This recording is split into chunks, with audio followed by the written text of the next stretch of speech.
quiero hablar acerca de una pregunta que vamos a ir contestando a través del estudio, la enseñanza, y es: ¿debe diezmar un cristiano? Una buena pregunta. ¿Debe diezmar un cristiano? Bueno, quiero decirle que este es un tema bastante delicado, bastante polémico, y más en nuestros últimos días. De esta iglesia alguien se nos fue precisamente porque hace como un año atrás o más yo enseñé sobre el diezmo, y de pronto no captó la idea, y él pensó entonces que ya no se necesitaba diezmar, y en algún momento se pidió, y entonces se sintió mal y por eso salió. No volvió porque él no dice que el diezmo es del Antiguo Testamento. Bueno, voy a ir con mucho cuidado esta mañana, y nos encontramos en dos extremos, hermanos, bien marcados en la palabra de Dios. Están los que se oponen al diezmo, y ellos específicamente se oponen y se van a un extremo y dicen: el diezmo no es para la iglesia, el diezmo es para Israel, el diezmo es del antiguo pacto, el diezmo no tiene que ver en el nuevo pacto. Y sacan, y aún contextos y todo, tratan de hacer una doctrina de ahí, y tajantemente se van en oposición al diezmo. Ese es un extremo.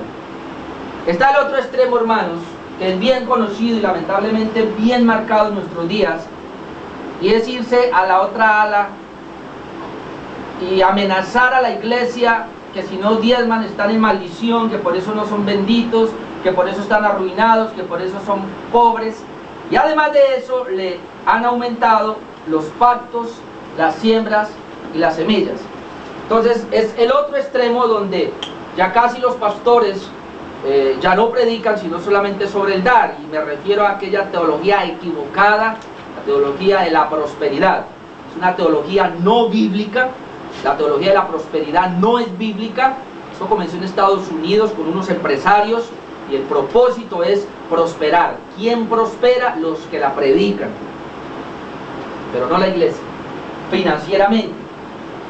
Entonces tenemos esos dos extremos, unos que se van tajantemente no al diezmo, y los otros se van a decir el diezmo, al punto que ya es una demasía, y al punto que dicen que si no diezman están en una maldición. Entonces, ¿qué vamos a hacer, hermanos? Yo quiero en esta hora, hay mucho que decir, pero quiero contestar algunos argumentos en contra del diezmo para que nos quede claro. Algunos argumentos. Entonces, el primer argumento y el más fuerte es este: no estamos bajo la ley sino bajo la gracia, en contra del diezmo. Ese es el primer argumento. Nosotros ya no estamos bajo la ley sino bajo la gracia, por lo tanto no hay que diezmar. Ese es el primer argumento. Ahora aquí hay que hacernos varias preguntas, y quiero mirarla de esta manera. Dice: no estamos bajo la ley sino bajo la gracia. Ok. ¿Será cierto que el Antiguo Testamento, en el Antiguo Pacto, no estaban bajo una gracia? Cuando uno mira las Escrituras, se da cuenta uno que aunque es cierto que había una ley, predominaba la ley, pero la gracia de Dios siempre ha existido. Desde el Antiguo Testamento, obviamente un poco opaca, pero en el Antiguo Testamento siempre Dios estableció una gracia. Obviamente, como veíamos esos 8 días, que la gracia vino por medio de nuestro Señor Jesucristo, y que estamos en este momento en un tiempo de la gracia perfecta, abundante, es correcto. Ahora el otro punto: no estamos bajo la ley. ¿Será cierto? ¿Es verdad que en el Nuevo Testamento ya no estamos bajo la ley? Ahora, cuando decimos la ley, ¿a qué nos referimos? Porque la Biblia, aún para hablar de la ley, es muy amplia. Y si nos vamos a hablar de la ley, inclusive en algunos textos del Nuevo Testamento apunta la ley a los 10 mandamientos. Un poquito más amplio, y entendemos la ley se refiere a la ley de Moisés. Pero en la ley de Moisés había unas diferencias, porque había una ley moral, pero también existía una ley ceremonial, una ley ritualista. Ahora, ¿qué fue lo que Cristo cumplió perfectamente? Obviamente la ley ritualista, aquella ley que simbolizaba los sacrificios y todo, el sacrificio de Cristo, y Él cumplió todo eso perfectamente. Pero ¿acaso la ley moral no está vigente? Ahora, específicamente cuando se habla de la ley, ¿a qué se refiere? En un término más amplio, la ley es el Antiguo Testamento. Entonces, si decimos que no estamos bajo la ley, bueno, yo tendría que hacer esa pregunta. Entonces, ¿estamos solamente bajo el nuevo pacto? O sea que nosotros tenemos una Biblia donde hay media Biblia que no sirve, porque el Antiguo Testamento entonces es del Antiguo Pacto y ya no estamos bajo esa ley, sino que estamos bajo la gracia del Nuevo Pacto. Tendríamos que hacernos esas preguntas antes de nosotros entrar acá. Entonces vamos con este argumento. La gente que dice no estamos bajo la ley, sino bajo la gracia, ese argumento solamente con esa postura ya lo dejamos por el suelo. Sin embargo, vamos a mirar algunos versículos en la Biblia. La gente que dice que ya no estamos bajo la ley, sino bajo la gracia, y que el diezmo era de la ley, no era para la iglesia, que el diezmo era para Israel, que el diezmo es de la ley. Bueno, vamos a pensar, si el diezmo es de la ley, entonces ¿por qué la Biblia registra que Abraham y Jacob diezmaron? Vamos a ver, yo voy a contestar 5 cosas acá en el primer argumento. Número 1, siempre hemos estado bajo una gracia. Decir que ya no estamos bajo la ley, sino bajo la gracia, pues quiero decirle que aún el pueblo de Israel estaba bajo una gracia, aunque ellos estaban en una ley, pero hay una gracia. Entonces siempre no estaba bajo una gracia. En segundo lugar, el diezmo no fue ordenado por la ley. La Biblia registra en Gálatas que a Abraham se le dieron las promesas y después de Abraham pasaron 430 años y se estableció la ley. Entonces, el diezmo no comenzó con la ley. El diezmo estaba antes de la ley. Abraham diezmó y antes de la ley estaba el diezmo. La ley lo que hizo fue que cogió el diezmo y lo reguló o lo obligó, le dio una obligación. Vamos a mirar esos textos, hermanos. Génesis 14. Génesis 14, versículo 18 al 20. Yo solamente voy a contestar argumentos. Tengo 4 argumentos, a ver si alcanzo esta mañana. Génesis 14, 18. Dice: entonces Melquisedec, rey de Salem y sacerdote del Dios Altísimo, sacó pan y vino. Y le bendijo, o sea, Abraham, diciendo: bendito sea Abraham del Dios Altísimo, creador de los cielos y de la tierra, y bendito sea el Dios Altísimo, que entregó tus enemigos en tu mano. Y le dio a Abraham los diezmos de todo. Y le dio a Abraham los diezmos de todo. ¿Qué es de todo? Pues Abraham fue a una conquista, conquistó, y todo lo que él conquistó, de eso dio los diezmos, del botín dio los diezmos. Ahora hay gente que dice, los que están en contra del diezmo dicen: bueno, pero ¿quién dice que Abraham siguió diezmando? Él diezmó una vez, pero él no siguió diezmando. Entonces la gente dice: ay, ¿verdad? Sí. Bueno, entonces ahora ese es el punto negativo. La Biblia dice que él diezmó, pero los que están en contra del diezmo dicen: pero es que él no siguió diezmando. No hay más argumentos que nos digan bíblicamente que él diezmó. Bueno, esa es la parte negativa. Ahora, ¿por qué no nos vamos por la parte positiva también? Porque igual, como alguien argumenta negativamente, yo puedo argumentar ahora positivamente y decir que si él diezmó una vez, eso indica que él seguía diezmando otras veces, aunque la Biblia no lo diga. ¿Sí o no? Ahora, el hecho de que aparezca una vez de que él diezmó, eso indica de que él diezmó, de que él diezmaba. El otro argumento para desbaratar esa idea de que el diezmo es de la ley, porque el diezmo no es de la ley, está en Génesis 28, 22. Y es muy parecido, el argumento es el mismo. 28, Génesis 28, leamos desde el 20. E hizo Jacob, y este Jacob es el nieto de Abraham. De hecho, Jacob es Israel. De hecho, de Jacob salen las 12 tribus. Jacob representa a las 12 tribus de Israel, es el padre de las 12 tribus de Israel. E hizo Jacob voto diciendo: si fuere Dios conmigo y me guardare en este viaje en que voy, y me diere pan para comer y vestido para vestir, y si volviere en paz a casa de mi padre, Jehová será mi Dios. Y esta piedra que he puesto por señal será casa de Dios, y de todo lo que me diere el diezmo apartaré para ti.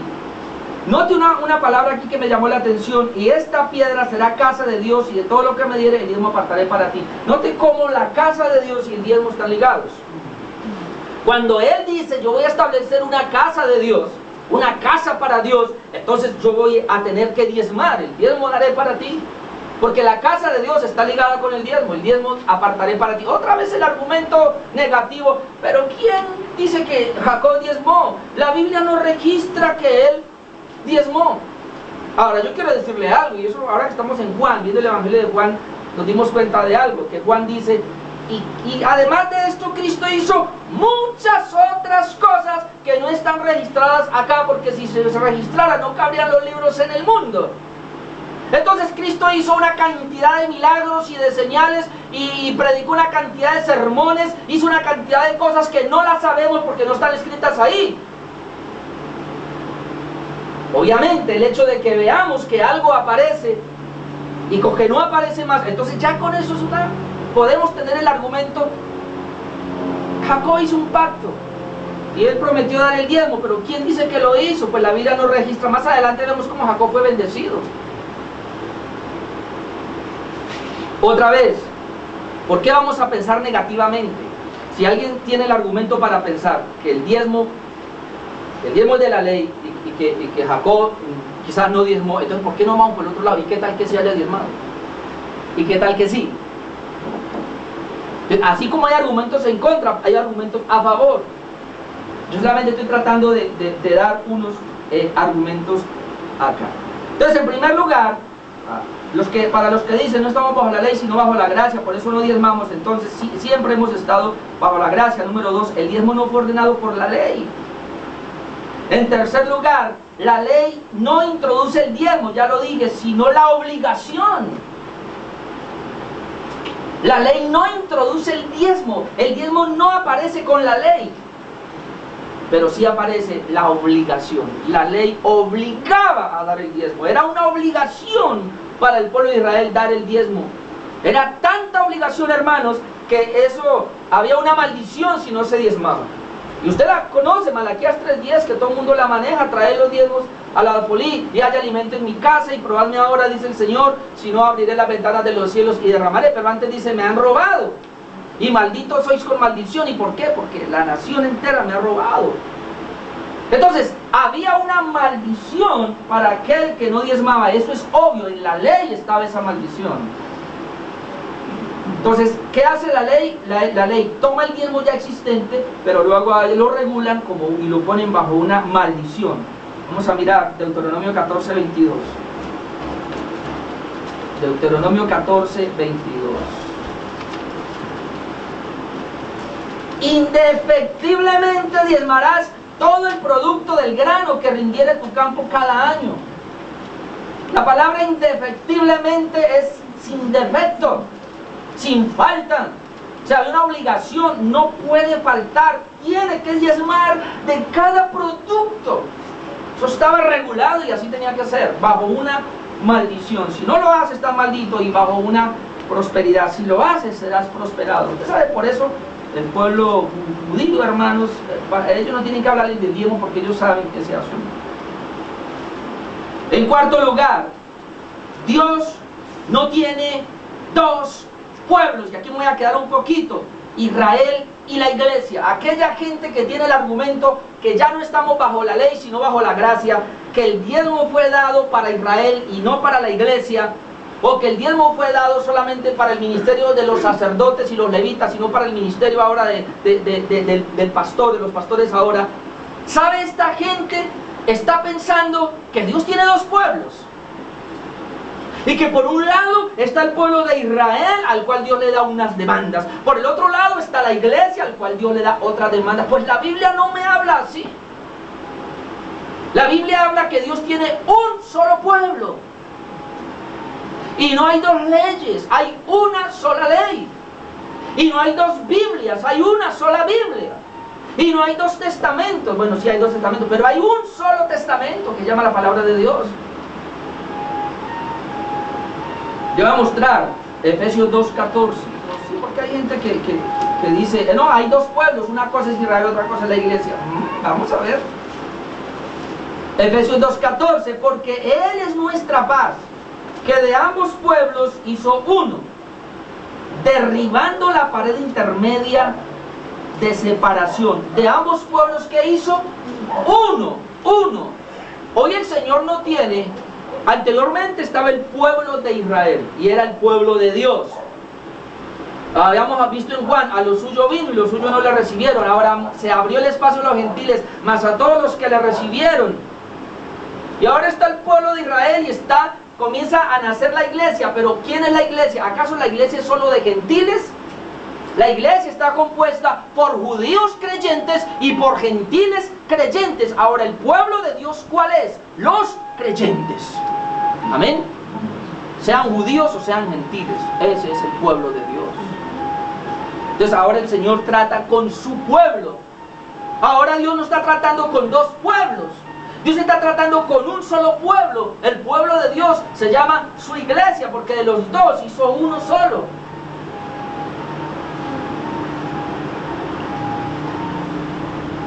Dios no tiene dos pueblos. Y número 5, que va muy ligado a esto, ya lo dije, Dios no tiene dos palabras distintas. Por favor, Dios no tiene dos palabras distintas. Dios no tiene una palabra para Israel y otra palabra para la iglesia. Le voy a decir algo. La revelación es bien interesante. Hay una revelación general. Dios se le revela a todos los hombres por medio de la creación, de la naturaleza, y la gente a través de la naturaleza tiene que ver que hay un Dios. Luego Dios nos permite la revelación especial, que es la palabra de Dios. Esta se llama la revelación especial, pero hay un detalle: esta revelación especial fue progresiva.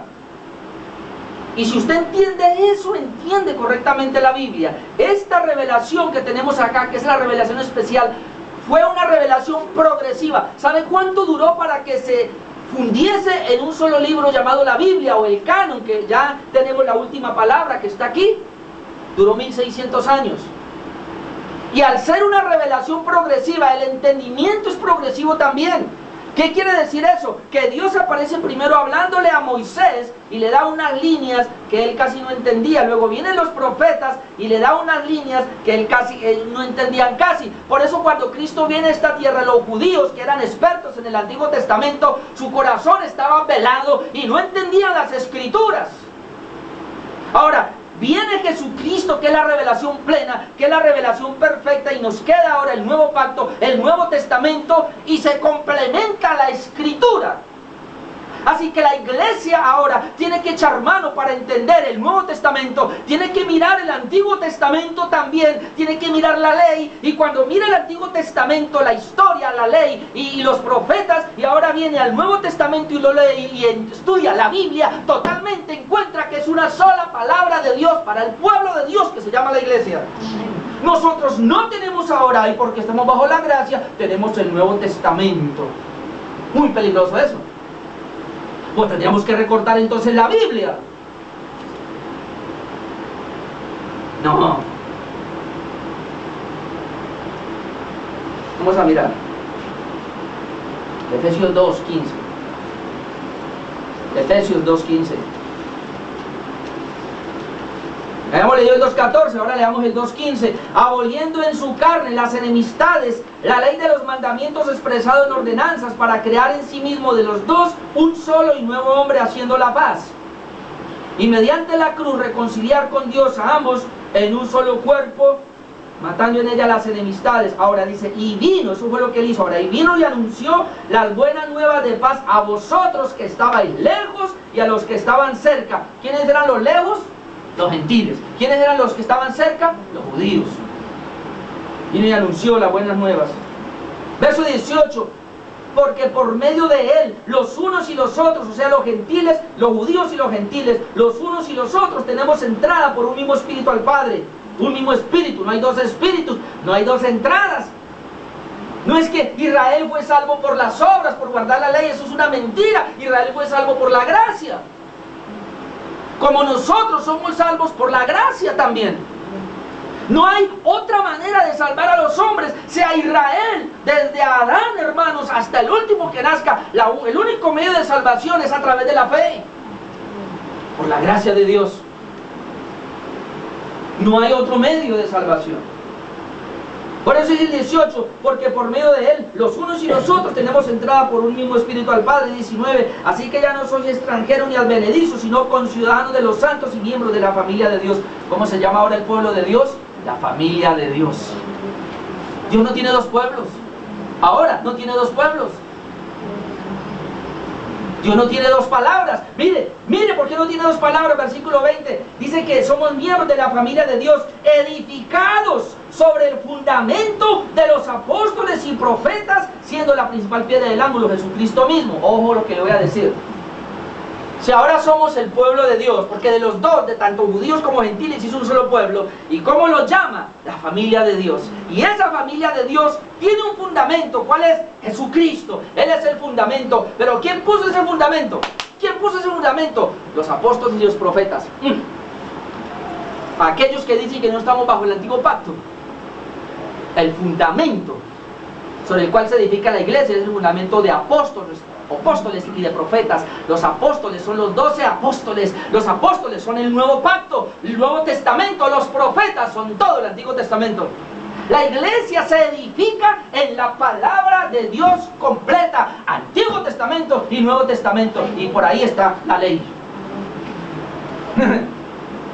¿Qué tal edificar la iglesia solamente sobre un fundamento apostólico? Sí, porque hoy enseñan que el fundamento apostólico es un profeta. Qué pena. El fundamento profético. Cuando la Biblia dice fundamento profético, se está refiriendo a todo el Antiguo Testamento, desde Génesis hasta Malaquías. Ese es el fundamento profético. El fundamento apostólico, desde Mateo hasta Apocalipsis, lo que escribieron los apóstoles. O sea, en otras palabras, la iglesia se edifica con un fundamento que es Jesucristo, y nos edificamos en ese fundamento que está establecido en la totalidad de la palabra de Dios. Amén. La totalidad de la palabra de Dios. Aquí no podemos nosotros decir que esta sí, que esta no, como pretenden aquellos que dicen que estamos bajo la gracia. Yo entiendo, y esta es una iglesia de la gracia, y esta es una iglesia que defiende la gracia, pero defender la gracia implica defender la sola escritura, la totalidad de la palabra de Dios. Amén. Ahora le explico mejor. Pero vamos a este que me gusta mucho, 2 Timoteo 3:16. 2 de Timoteo 3:16. Agárrese fuerte aquí a aquellos que dicen que no estamos bajo la ley, sino bajo la gracia. Toda la escritura es inspirada por Dios y útil para enseñar, para redarguir, para corregir, para instruir en justicia, a fin de que el hombre de Dios sea perfecto, enteramente preparado para toda buena obra. ¿Qué dice? Toda la escritura. Les voy a decir algo. Mírenme acá y tenga presente esto, amado hermano. Por eso es bueno eventualmente estudiar un poquito. Cuando dice toda la escritura, ¿a qué se refiere? Al Antiguo Testamento.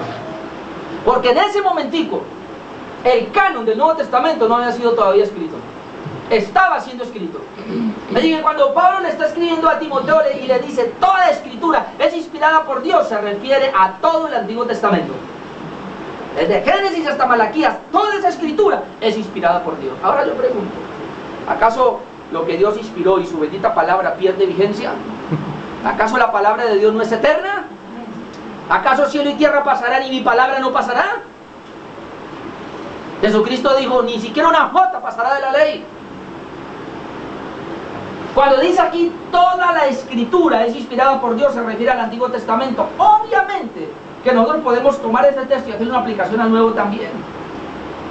Pero específicamente, si vamos a ser realistas con este contexto, se refiere al Antiguo Testamento. Así de que está diciendo, la ley de Moisés es inspiración de Dios. Y esa ley fue inspirada por Dios. ¿Y para qué? Y útil. Esa ley es útil. ¿Para qué? Para enseñar, para redarguir, para corregir, para instruir en justicia, a fin de que el hombre de Dios sea perfecto, enteramente preparado para toda buena obra. Ahora usted entiende por qué esta iglesia tiene que ser edificada en el fundamento apostólico y profético. ¿Qué es eso? ¿Que aquí tiene que ser un apóstol, un profeta? ¡No! Aquí está la palabra de Dios. Apostólico, todo el Nuevo Testamento, profético, todo el Antiguo Testamento. De ahí, ese es el fundamento. donde nos habla de Cristo. El Antiguo Testamento nos habla de Cristo, el Nuevo Testamento nos habla de Cristo, y en ese fundamento que es Cristo somos edificados. Si no podemos decir que somos edificados en el Nuevo Testamento y en el Antiguo, no. No podemos decir que entonces que la ley no es palabra de Dios. Es toda la Biblia. Ahora quiero mostrarle unos textos que dice de la ley, porque como estamos bajo la gracia tendremos a menospreciar la ley. Sin embargo, el Salmo 19:7, Salmo 19:7, miren lo que dice. Veamos hasta el 11. Dice: la ley de Jehová es perfecta. ¿A qué se refiere la ley de Jehová? Ya le dije. A veces cuando se habla de la ley, se habla de solamente los 10 mandamientos. A veces cuando se habla de la ley, se habla de todos los escritos de Moisés, el Pentateuco, Génesis, Éxodo, Levítico, Número y Deuteronomios. Pero en un sentido más amplio, cuando se habla de la ley, se está hablando de todo el Antiguo Pacto. Los 39 libros del Antiguo Testamento. Desde Génesis hasta Apocalipsis se establece como la ley. Y entonces, ¿qué dice aquí el salmista? La ley de Jehová es perfecta.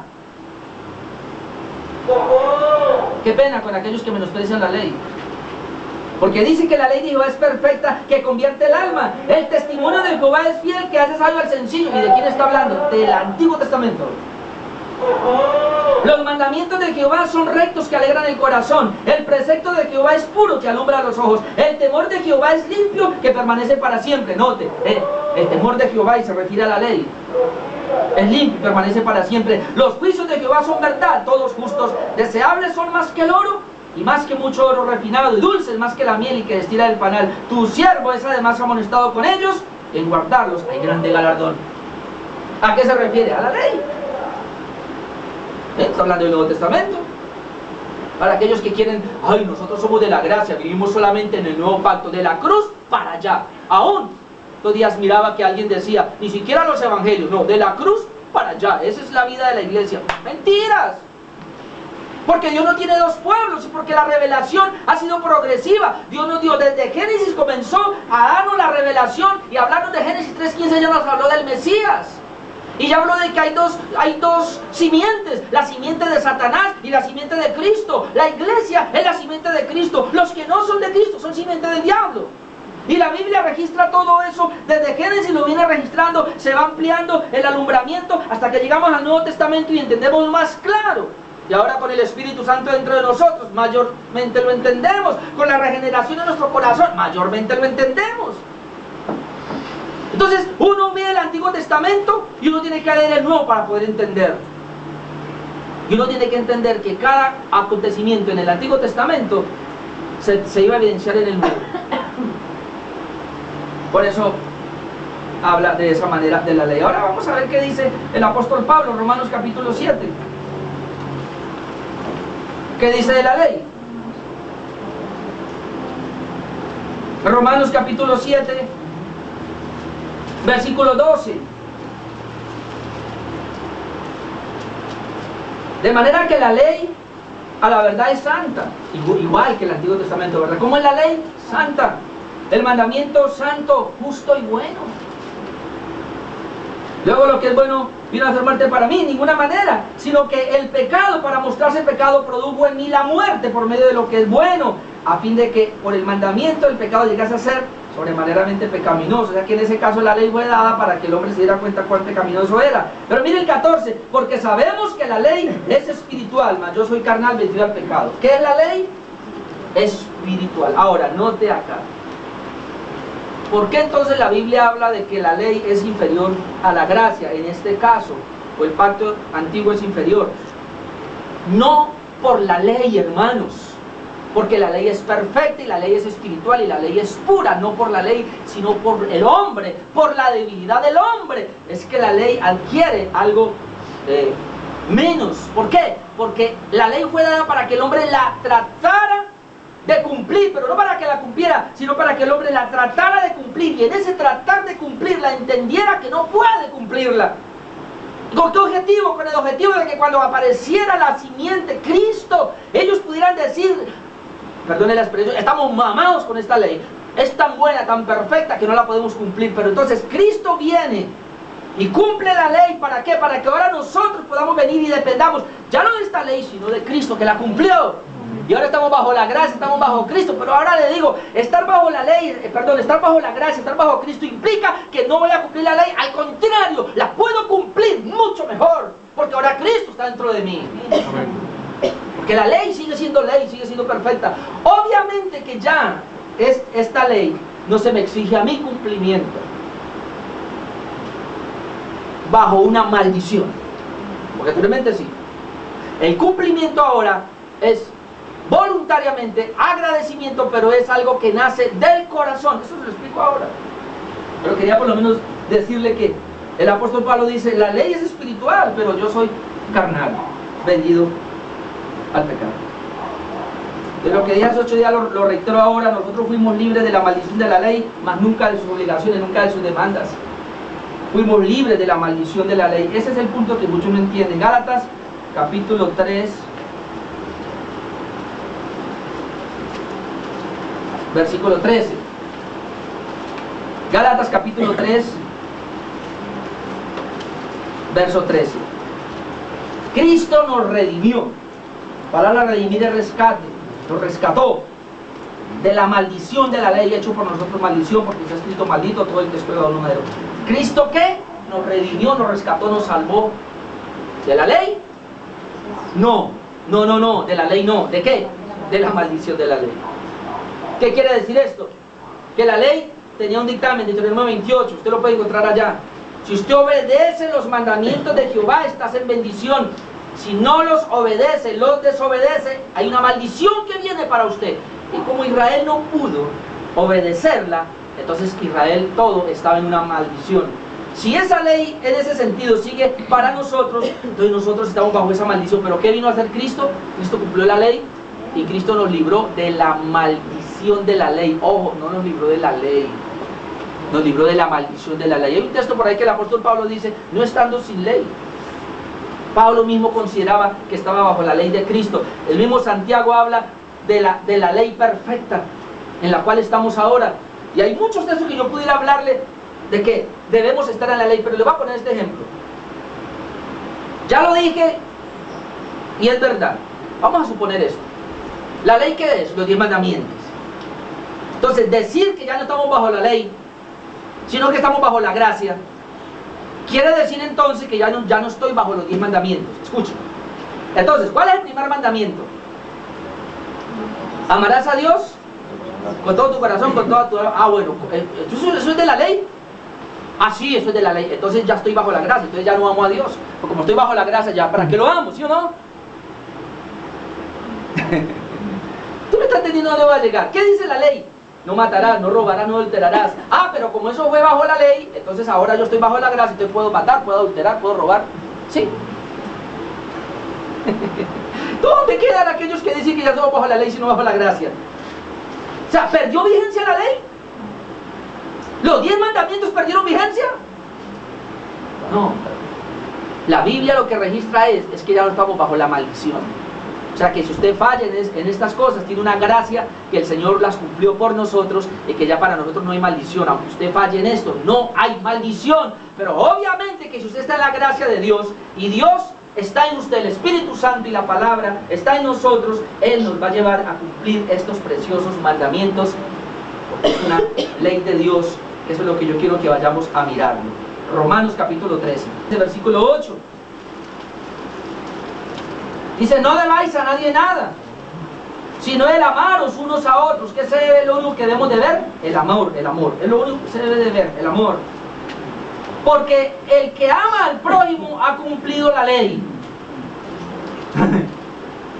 El que ama al prójimo ha cumplido la ley. ¿Por qué? No adulterarás, no matarás, no hurtarás, no dirás falso testimonio, no codiciarás, y cualquier otro mandamiento en esta sentencia se resume: amarás a tu prójimo como a ti mismo. El amor no hace mal al prójimo. Note, el amor no hace mal al prójimo, así que el cumplimiento de la ley es el amor. Ahora le explico. Si alguien tiene amor, el amor de Dios en él ha cumplido la ley. ¿Cómo? Sí, Señor. Le voy a explicar ahí. Si alguien tiene amor, ha cumplido la ley. ¿Por qué? Porque dice, porque el amor no hace mal al prójimo, versículo 10. Ahora mira lo que dice el 9. Porque no adulterarás, vamos a pensar, adulterio, asesinato, robo, falso testimonio, codicia. Le voy a explicar. Mire, hermanos, ¿por qué el amor es el cumplimiento de la ley? Si una persona tiene el amor de Dios, esta persona no va a adulterar. ¿Por qué? Porque adulterar es hacerle mal al prójimo. Porque el que adultera le hace mal a su propia vida. No se ama a sí mismo. Le hace mal a su cónyuge, que es su propia carne. Le hace mal a sus hijos, a su descendencia. Le hace mal a su familia. Le hace mal a la iglesia de Cristo. Le hace mal a toda la sociedad. Por este lado. Por el otro lado, le hace mal a esa persona con la cual adulteró, porque es lo mismo para acá. Allá va al cónyuge de él, a los hijos, a la iglesia si es cristiana, a la familia, se hace mal. Entonces, cuando el amor de Dios está, dice, el amor de Dios es el cumplimiento. Si en él hay amor, él cumple la ley. ¿Por qué? Porque él, por el amor de Dios, no va a adulterar. Por el amor de Dios, no va a robar. Porque el que roba, le hace mal. Otra vez la misma historia. El que miente, le hace mal a todos. O sea, hermanos, si usted mira los 10 mandamientos, realmente es una protección para nosotros.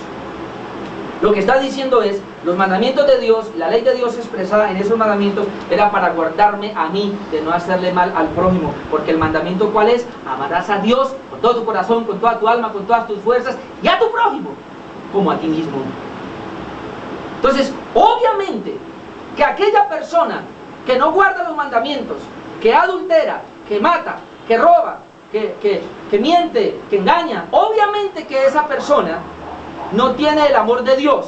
Y por no tener el amor de Dios, esa persona es egocéntrica, se ama a sí misma. Porque yo vuelvo y le digo, ¿por qué se adultera? ¿Sabe por qué se adultera? Mírenme bien lo que le voy a decir. ¿Por qué se adultera?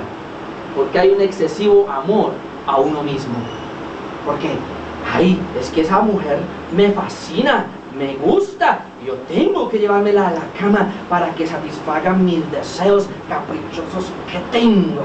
Esas lujurias tienen que satisfacerme a mí, por eso la tengo que llevar a la cama. ¿Yo no? Por el que roba, ¿por qué roba? Ah, porque es que eso que tiene allá lo quiero para mí y es mío y con eso yo hago dinero y con eso yo... ¿Por qué asesina? Ah, porque me lo quito del medio y satisfago mi vida, mis deseos, mis apetitos, lo que yo quiero. O sea, todo mandamiento quebrantado es un atentar contra nuestro prójimo por egoísmo, porque nos amamos a nosotros mismos. Ahora, cuando el amor de Dios está en nosotros, cuando la gracia de Dios ha venido a nosotros, ya la gracia de Dios nos completa, ya el amor de Dios nos completa, Cristo es completo para mí, entonces yo voy a caminar en lo legal, tengo a mi esposa, van a aparecer tentaciones, no Señor, me deleito con mi esposa, tengo lo mío, no tengo por qué estar robando, no tengo por qué estar mintiendo, no tengo por qué estar engañando. ¿Por qué? Porque ya ahora quiero honrar a aquel que me dio la vida, mi Dios. El amor de Dios hace que yo pueda cumplir la ley. Anteriormente no era así, anteriormente se exigía la ley y los 10 mandamientos y tenía que cumplirlos bajo una maldición o una prosperidad para el que los guardaba. Ahora ya no. Ahora nosotros estamos en Cristo y lo que nos importa es Cristo, nos importa es la gracia de Dios, nos importa su palabra, la dirección del Espíritu Santo, y sin darnos cuenta el amor que está en nosotros nos lleva a cumplir cabalmente la ley de Dios. En ese sentido la ley no pierde ninguna vigencia, sigue intacta. Amén. ¿Qué tal? Ya no estamos bajo la ley sino bajo la gracia. Suena muy, ¿cómo le digo yo? Muy teológico, muy doctrinal, sí, pero hay que entender qué estamos diciendo con eso. Ahora, la ley es buena y el apóstol Pablo lo dijo cuando uno le da su uso legítimo, 1 Timoteo 1:8. 1 Timoteo 1:8. Pero sabemos que la ley es buena si si uno la usa legítimamente. Obviamente que yo aquí no estoy defendiendo el legalismo. ¿Y qué es el legalismo? Vivir por la ley. Y entonces mucha gente, si usted no guarda la ley, se va a condenar. Si usted no guarda la ley, está en maldición. Si usted no guarda la ley, se va a perder la salvación. No estamos hablando de eso. Ese es un uso legalista que no tiene nada que ver acá.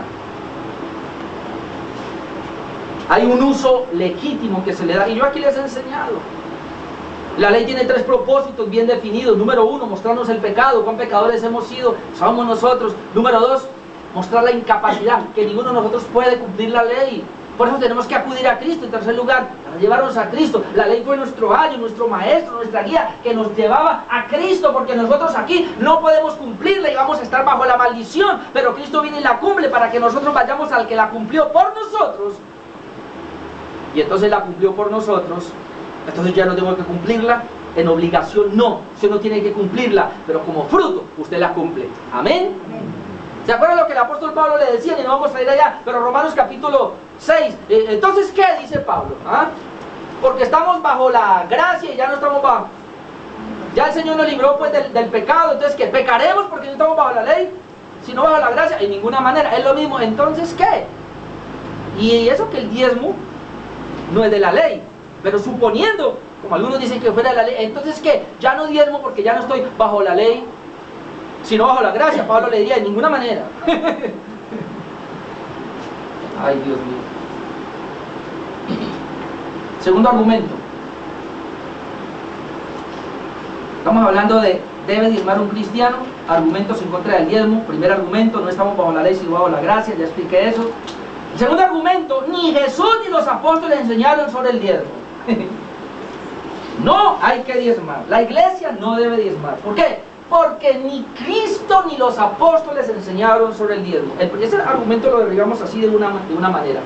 ¿Para qué iban a hablar si todos lo hacían? Si los judíos diezmaban.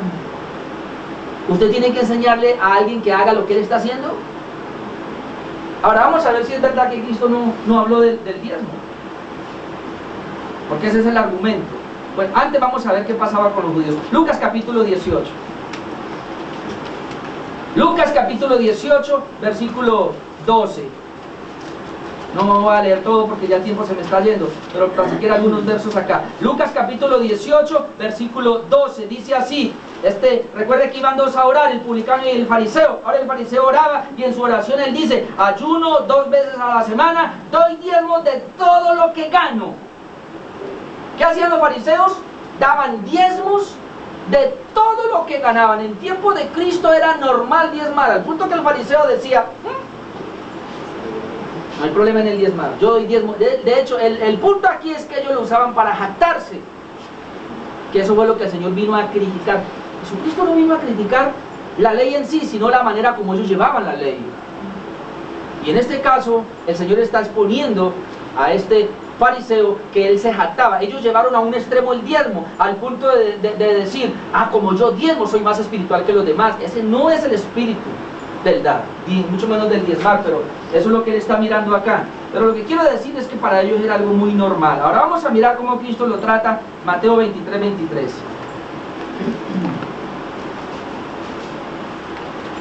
Mateo 23, 23.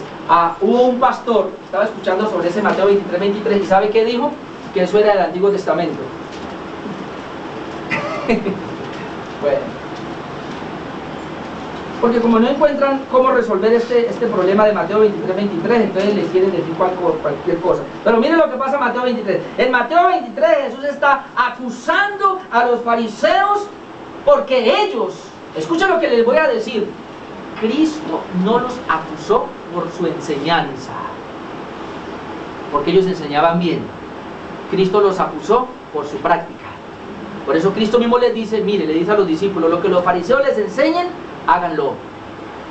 Estaban bien, pero no hagan lo que ellos hacen, porque ellos dicen y no hacen. Entonces ellos estaban bien en la enseñanza, mal en la aplicación, y eso es lo que el Señor viene a corregir. Por eso en Mateo, el Sermón del Monte, que hace poquito lo terminamos de ver, está la corrección. El Señor no vino a abolir la ley, Él vino a cumplirla, pero Él vino a darle el verdadero significado a la ley. Amén. de eso se trata y es lo que tenemos que mirar. Entonces en Mateo 23, mire lo que el Señor dice. ¿Será que el Señor aprueba o no el diezmo? ¡Ay de vosotros, escribas y fariseos hipócritas, porque diezmáis la menta y el eneldo y el comino, y dejáis lo más importante de la ley, la justicia, la misericordia y la fe! Esto era necesario hacer sin dejar de hacer aquello. Jesús los está criticando y le dice: fariseos, hipócritas, religiosos, hay cosas que ustedes están haciendo y las llevan al extremo, como el diezmo. O sea, ustedes diezman el eneldo, la menta y el comino. ¿Qué es eso? Las semillas más chiquiticas. En otras palabras, ustedes diezman hasta monedas, digámoslo así en nuestros días, ¿no?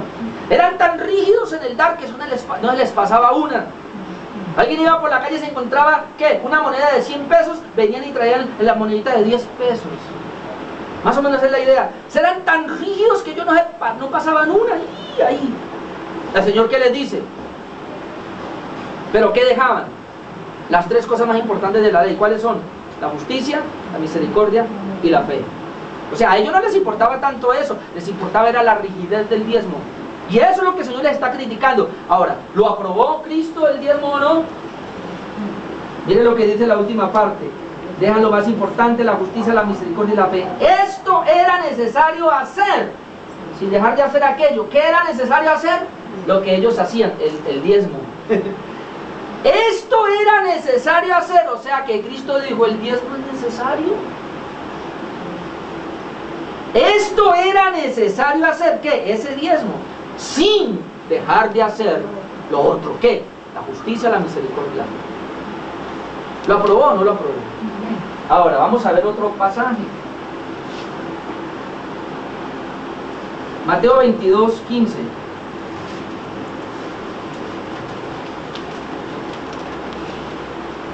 Entonces se fueron los fariseos y consultaron cómo sorprenderle en alguna palabra, y le enviaron los discípulos de ellos y los herodianos diciendo: Maestro, sabemos que eres amante de la verdad y que enseñas con verdad el camino de Dios y que no te cuidas de nadie porque no miras la apariencia de los hombres. Dinos pues, ¿qué te parece? ¿Es lícito dar tributo a César o no?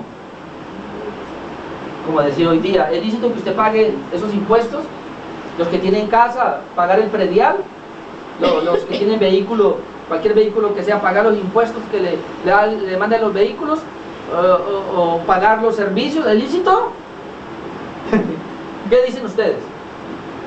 Es la pregunta, ¿es lícito hacerlo? Verso 18, pero Jesús, conociendo la malicia de ellos, les dijo: ¿por qué me tentáis, hipócritas? Mostrame la moneda del tributo. Ellos le presentaron una moneda, un denario. Entonces les dijo: ¿de quién es esta imagen y la inscripción? Le dijeron: de César. Y él les dijo: dad pues a César lo que es de César, y a Dios lo que es de Dios.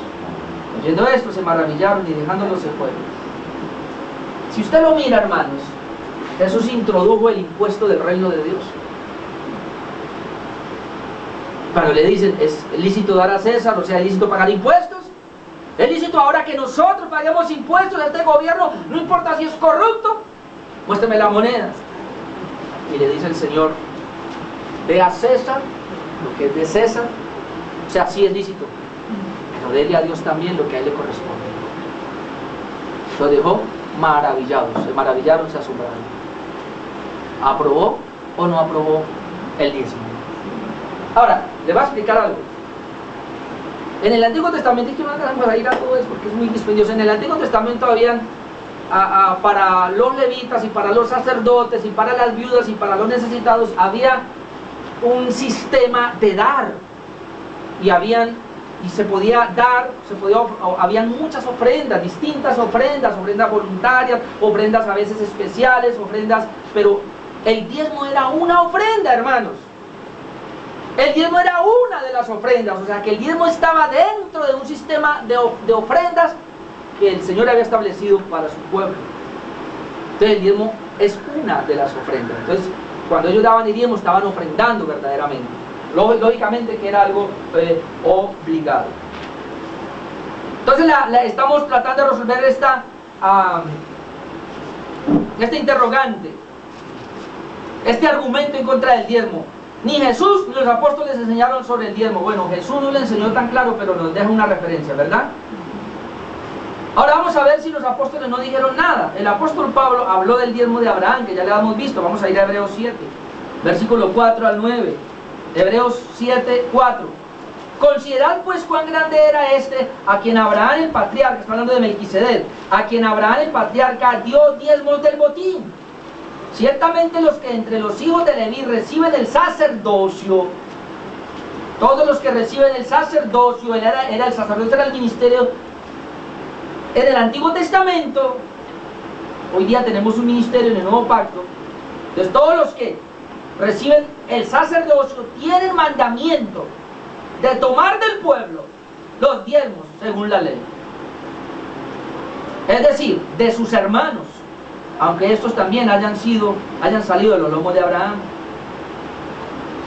Pero aquel cuya genealogía no es contada, está hablando de Melquisedec, de entre ellos, tomó de Abraham los diezmos y bendijo al que tenía las promesas. Melquisedec tenía la bendición, Abraham tenía las promesas. Melquisedec es una tipología de Cristo, así que Abraham le está diezmando a Cristo. Y Melquisedec, como Cristo, es el que está bendiciendo al que tiene las promesas. En este caso es Abraham, y por eso Abraham le diezma. O sea que Abraham le estaba diezmando. Abraham inclusive no le diezmó al sacerdocio levítico. Para los que dicen que el diezmo es solamente para los sacerdotes y para los levitas, pues Abraham no le diezmó a ese sistema, le diezmó al sistema de Cristo, al ministerio de Cristo. Abraham le diezmó al único sacerdocio que permanece para siempre, el de Melquisedec, que es la tipología de Cristo. Así que Abraham les diezma es a Cristo, dando a entender que la iglesia ahora seguía en ese sistema diezmándole a Cristo, porque la iglesia es el cuerpo de Cristo. Sigamos. Verso 7. Y sin discusión alguna, el menor es bendecido por el mayor. He aquí ciertamente, yo subrayé la palabra aquí. Verso 8. He aquí ciertamente reciben los diezmos hombres mortales. Cuando dice que aquí reciben los diezmos mortales, ¿qué está diciendo Pablo, quien escribió la carta a los hebreos? Que en ese entonces el diezmo era vigente, porque dice aquí, he aquí reciben los diezmos hombres mortales. Están recibiendo los diezmos hombres mortales, pero allá, o sea, se refiere al tiempo donde estuvo Melquisedec, uno de quien se da testimonio de que vive. Por decirlo así, en Abraham pagó el diezmo también Leví, que recibe los diezmos, porque aún estaba en sus lomos su padre cuando Melquisedec le dio al encuentro. Bueno,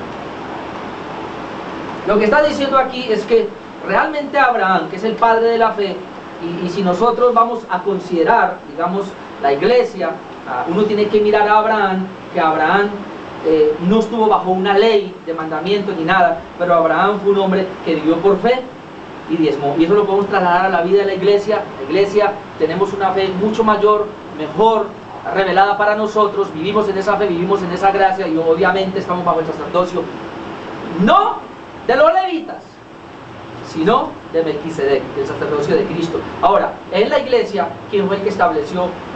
Ya no los sacerdotes. En el Antiguo Testamento, Dios usó a Moisés para establecer el sacerdocio, a Aarón para establecer los levitas de la tribu de Leví, para que todos vinieran y diezmaran y ellos pudieran sostener ese ministerio. Ahora, ¿quién es el nuevo ministerio que tenemos ahora en el nuevo pacto? El ministerio ejercido por Cristo. Él estableció apóstoles, profetas, evangelistas, pastores y maestros, y de ahí en adelante es que la iglesia se edifica en el ministerio que Cristo estableció, pero ya lo vimos que ese ministerio es el mismo con el cual se encontró Abraham. ¿Amén?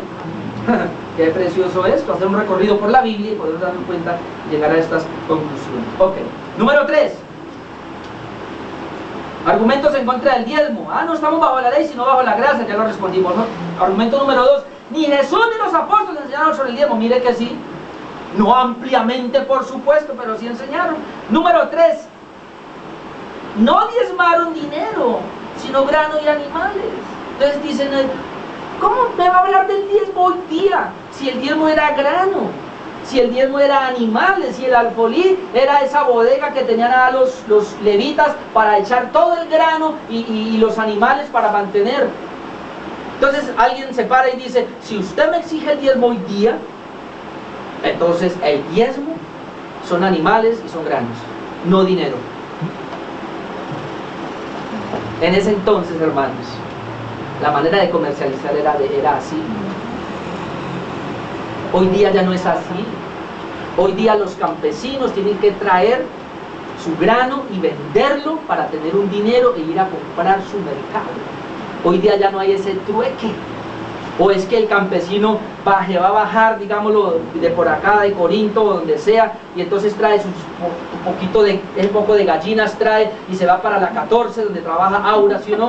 Y va a la caja y va a decir, ¿cuánto es este mercado? Tanto, aquí le pago con gallinas. Fíjala, perdóneme, pero tenemos que tener 5 sentidos, caramba, de razonamiento. Esa era la manera de comercializar en ese entonces. Hoy día no. Hoy día es money, dinero. Entonces, ¿qué tiene que hacer el campesino que tiene una vaca? Porque ¿cómo se diezmaba? Pasa la vara, las ovejas, cuente 10 ovejas. ¿Cuántas ovejas tiene usted? Vamos a contarlas. Llegaban del sacerdote. 1, 2, 3, 9, 10. Este para el sacerdote, la 10ª. Hoy día, ¿cómo se hace? Es lo mismo. Hoy día, como ya no se tiene vacas, ni se tiene granos, hoy día usted recibe dinero. Entonces, cuando recibe ese dinero, pase la vara también. Coja 9 para usted y 1 entréguelo a la obra. ¿Amén? Amén. ¿Cuál es el tiempo que tenemos hoy día? 600, ¿qué? El diezmo, perdón, el sueldo, el mínimo. 619, 620,000. Saque la cuenta rapidito. ¿Cuál sería el diezmo hoy día? 62,000 pesos. ¿Sí o no? 62,000. Entonces, una persona que recibe el mínimo, como sea, recibe ese dinero, 620,000, recibe. Claro, el que recibe más, pues si recibe 80, pues entonces le toca, ya no dice ahí, sino a los 80. Ya si recibe 800, ¿cuánto tiene que dar? 80. Si recibe 620, ¿cuántos son? 62,000. Ese es el diezmo. Entonces, ese argumento, hermano, realmente... Yo tenía acá unos textos, pero ya no alcanzo para decirle, pero Levítico 18, si quieres anótelo allá. Ya todo Levítico 18 y habla verdad, ellos llevaban granos y todo, pero nuestros días ya no es lo mismo, entienda eso, amado hermano. A usted le dan dinero, entonces a la iglesia, ¿qué va a traer? Dinero. Claro que la iglesia no se pone mal también si usted trae una vaca por ahí, unas gallinas, igualmente hay familia que alimentar, ¿sí o no? Ahora, ¿para qué era el diezmo específicamente? En el Antiguo Testamento y obviamente en el Nuevo también se puede mirar. Primeramente para sostener a los levitas, a los sacerdotes, su familia y todo. En segundo lugar, para los necesitados, en este caso, ¿quiénes son los necesitados? Las viudas más que todo.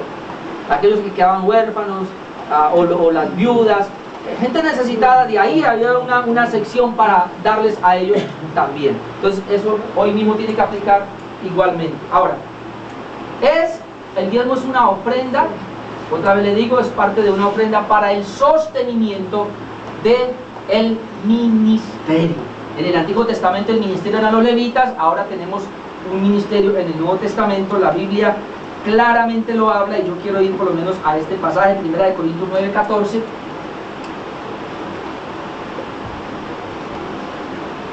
Primera de Corintios 9:14.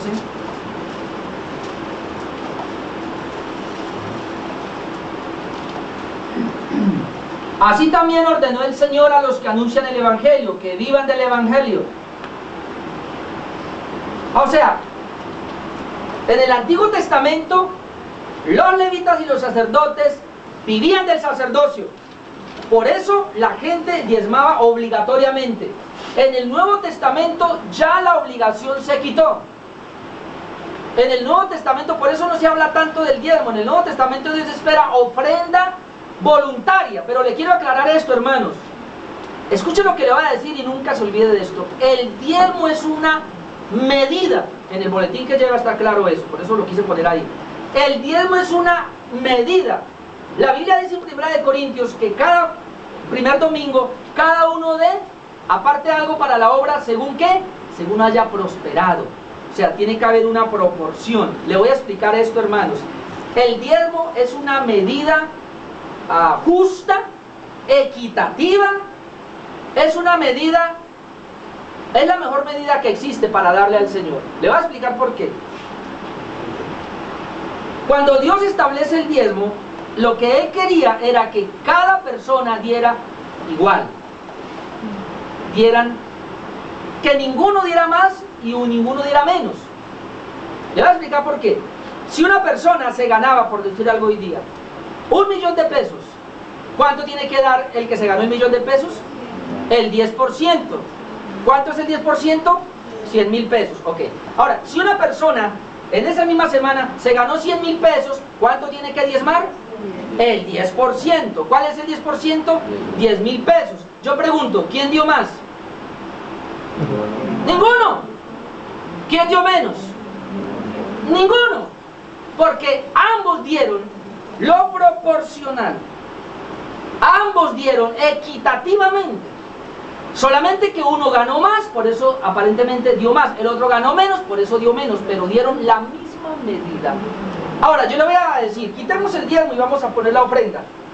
Entonces, como nuestro corazón es tan maldadoso, ¿no? Entonces, dejémoslo así.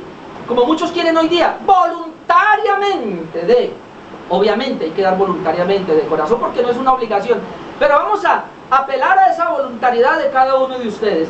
Entonces, no quitemos el 10% y dejémoslo voluntariamente. Vuelvo otra vez. Alguien se ganó 1 millón de pesos esta semana, entonces él coge y dice, ay, voy a llevar una ofrenda voluntaria para la iglesia y saca un billete de 20.000. El otro se ganó 100.000 pesos y él dice, ay, voy a traer una ofrenda voluntaria para la iglesia y saca y trae 20.000.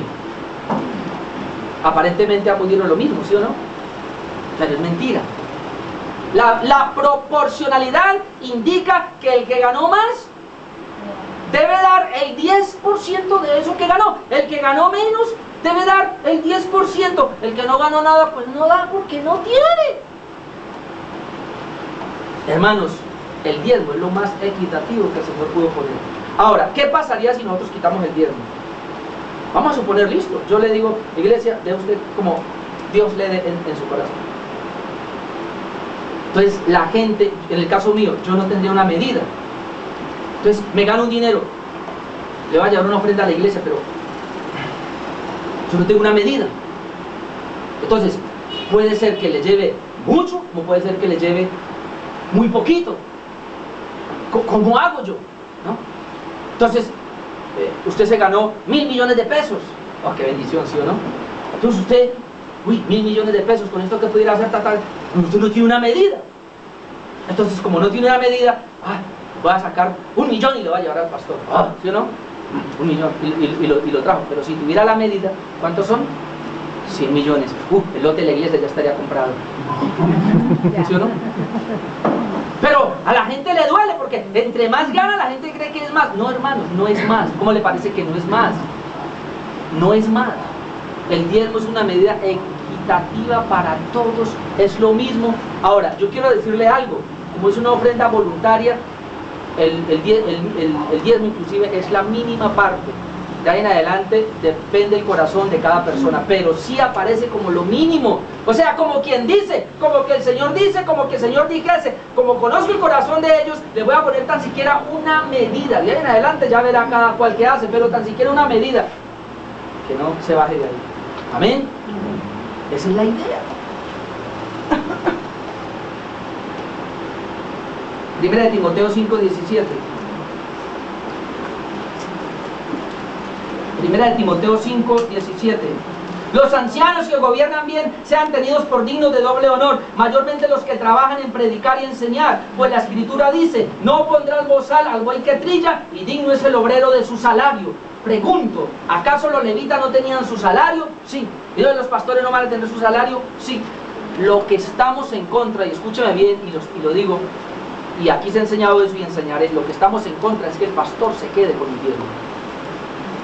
Eso sí estamos en contra.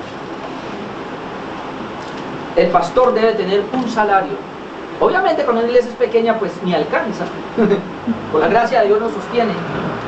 Pero una vez la iglesia esté creciendo y tenga cierto número y haya ciertas entradas, el pastor no puede echarle mano a todo eso, sino que se le debe asignar un sueldo para que él esté bien con su familia, y lo que quede de ahí se saca un rublo para las viudas, para los necesitados, y otro rublo para el mejoramiento del local de la iglesia y para extender el evangelio, la obra del Señor. Esos pastores que se quedan con el diezmo están equivocados, porque así no es. Así no es. Hay iglesias donde en un domingo fácilmente le entran 50 millones, 100 millones fácilmente, y el pastor nos cala a todos. Eso es pecado delante de Dios. Debería tener un sueldo asignado, de acuerdo también a como sea la iglesia, proporcionalmente también. Y termino.